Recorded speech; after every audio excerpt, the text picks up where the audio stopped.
Hey everybody, we're still alive, and we're back to you in high definition. The ravages of time may make it hard to tell, but it's those two nerds.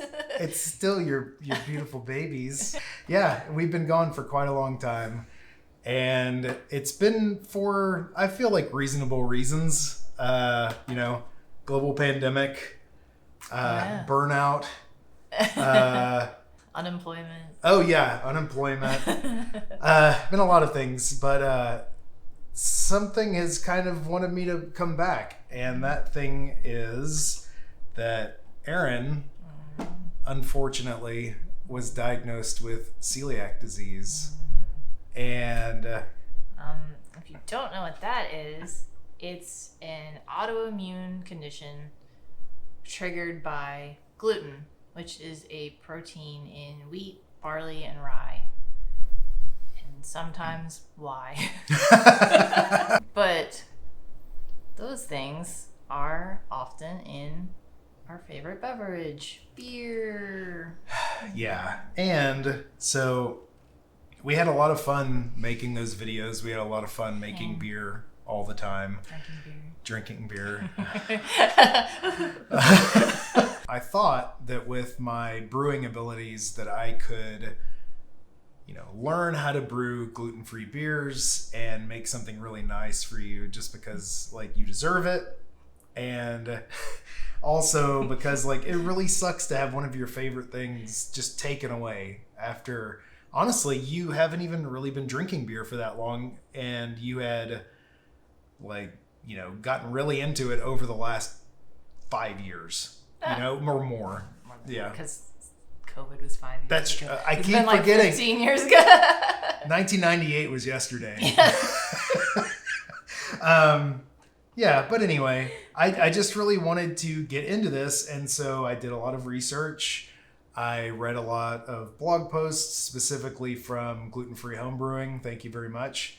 And with that, I brewed my very first one. Mm-hmm. It was okay. No, it was good. It was good. It was the first one. Uh-huh. It was okay, but it also really made me want to dial it in and get it better. The next beer I made was a sour. I used Philly sour yeast, and what's really cool about them is that they use beet sugar instead of normal wort to grow their yeast. So I thought that was really cool. And so it's safe for people with celiac, and it actually turned out really good. It was a Goza, and I think you really enjoyed it. I did. Yeah, I really enjoyed it because there is some gluten-free beer on the market, but there's not a lot. And if you don't live in a really cool place like Colorado or something where there is a lot, all the gluten-free breweries are concentrated in 3 places, and it's Portland, Colorado, California, yeah, and I think up in maybe New York area somewhere, but Texas, nothing. So what you get is only what's distributed nationwide. And I mean, I'm not gonna talk crap, but because supply and demand, there isn't that many styles. Nobody is distributing anything fun. It's literally the staples. Here's our blonde, here's our IPA, here's our stout, the end. Oh, you want a flavor in it? Yeah. Because if someone doesn't like raspberries, and you're taking the 1% of people with celiac, and then how many of them don't want a raspberry beer, then why even make it, right? I guess. So gotta make your own if you want anything. And I understand that it's a big risk, and you want to kind of stick to the staples, but hey, I do this here. I can do whatever I want. I can go to the grocery store. I can add, grass. I can lime, mint, delicious things. Yes. So that's what we're going to be doing with this. We're still going to be making these beers based on movies, TV, books, any kind of popular media that we enjoy, right? But I thought I would mix up the format a little bit to make it so that, we can release more often and it's a little less work on me, because one of the main reasons I was burned out was from editing. Editing takes forever. It's a little tedious, and it was one of the things that kept me from wanting to make more things, right? I thought it'd be fun to put out the first episode where we create the recipe, right? That comes out first. People get to watch it, maybe get excited, maybe want to watch the next video where I brew the beer. So the next video would be me brewing in the garage and just showing people all the steps, everything that goes into it, and any color commentary that comes out of my mouth at the time. And then the third episode would be us tasting the beer and giving our feedback and notes, right? And then after that's released, we would release the whole thing as, kind of like how we used to do it, but it might be a little longer format, maybe 45 minutes, maybe an hour, maybe less, right? It'll depend on what we have, right? But I just thought that would be more sustainable, more engaging, and more fun for us. So less editing under pressure. Exactly. I have to do the whole thing now so we can get it out because we haven't posted a video in 3 months. You can put out more content. Exactly. Content. And I have a question for you, Erin. Oh, yeah? Why don't we just use Clarity Firm and skip all of these steps? Thank you, YouTube commenter. Why don't we just use Clarity Firm? So Clarity Firm is an enzyme that breaks down gluten in beer so that they can call it gluten removed or gluten reduced.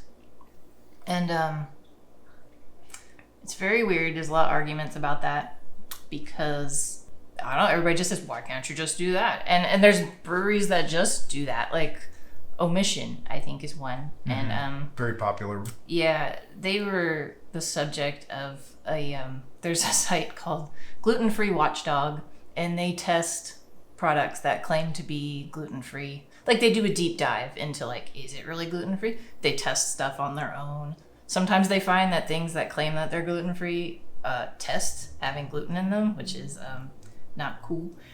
And the official statement on pretty much any of the big celiac organization sites you go to is that gluten removed or gluten reduced beer is not safe for celiacs. So I'd rather just err on the side of caution and do fully gluten-free beer by brewing with gluten-free ingredients and grains, etc., etc. So. And then you don't have to worry about it.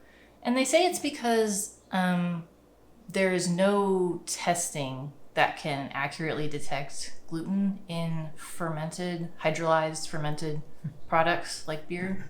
So I don't know. There's legal things about gluten removed beers actually have to have a statement on them that says that this can't be proven to be gluten free. It's interesting. And I don't know in this case who this is for, gluten removed beers.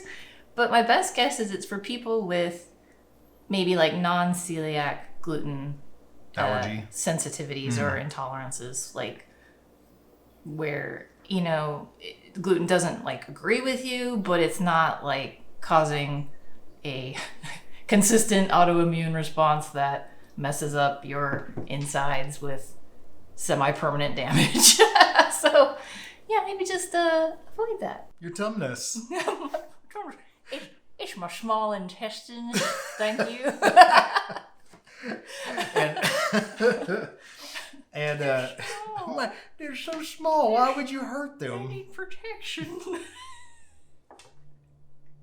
You're hurting me. Sorry. That's another reason that I'd rather just, err on the side of caution doing fully gluten-free beers is because you can be asymptomatic celiac, which means you have low or no symptoms. The damage still happens, so you still can't just eat gluten because you don't have symptoms, but it's hard to tell if you've been glutened. So if I have a gluten removed beer, maybe it's safe, maybe it isn't. I won't be able to tell probably until I do, my next blood test in 6 months. And it's still testing positive. Wonder why, and it's too hard to track down what's glutening you when Yeah. you don't have those symptoms. So we're playing it safe. We're going to learn as much as we can. We're going to have fun. We're going to also do our best to teach people to make their own gluten-free beers at home.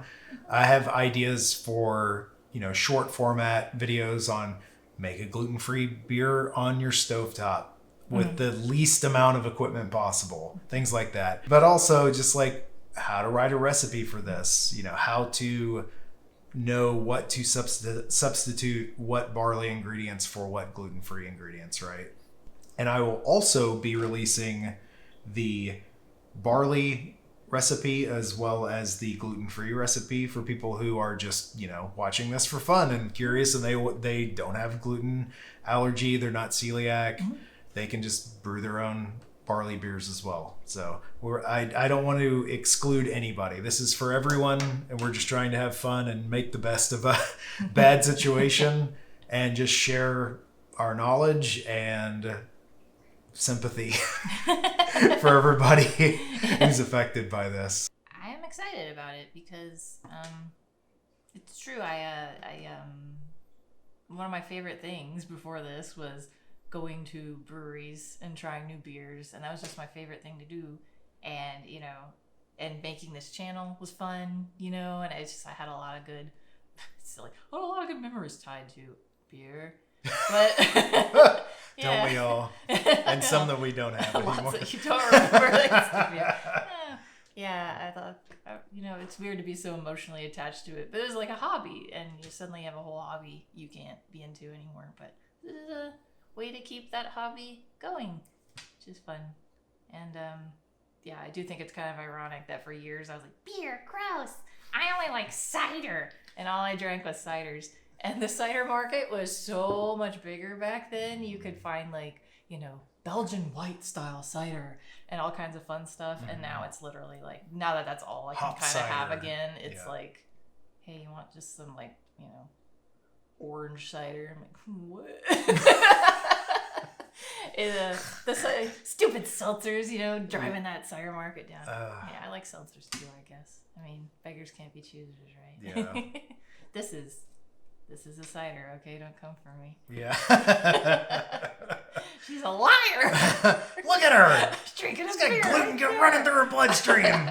And soon after we release this video, I'm hoping to put out a long format kind of experiment video that I did recently, where I made a kettle sour the old way that we used to do it, and it was an experience. But I used my GoPro that I just got. You can't see it right here because it's not on. I used my GoPro that I bought when we were still making this channel, and I hadn't used it ever since. So finally got to crack it out and try it, and I think it turned out pretty fun. It's a lot longer format. It's around an hour and 20 minutes. I don't know. You might find it fun, but I think it's a good way to share what a brew day is like, and especially the things that are a little more difficult with gluten-free brewing. So I'll put that out shortly after we release this, and we have several ideas. So we're going to try to be consistent,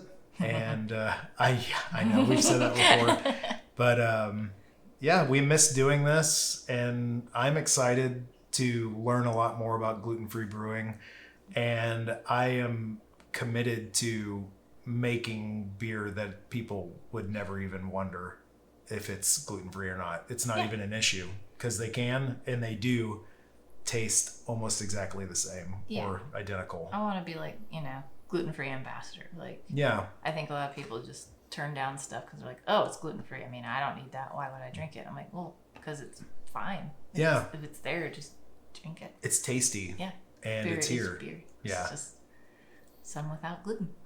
So, all right. Well, we're looking forward to this, and we will see you in a little bit.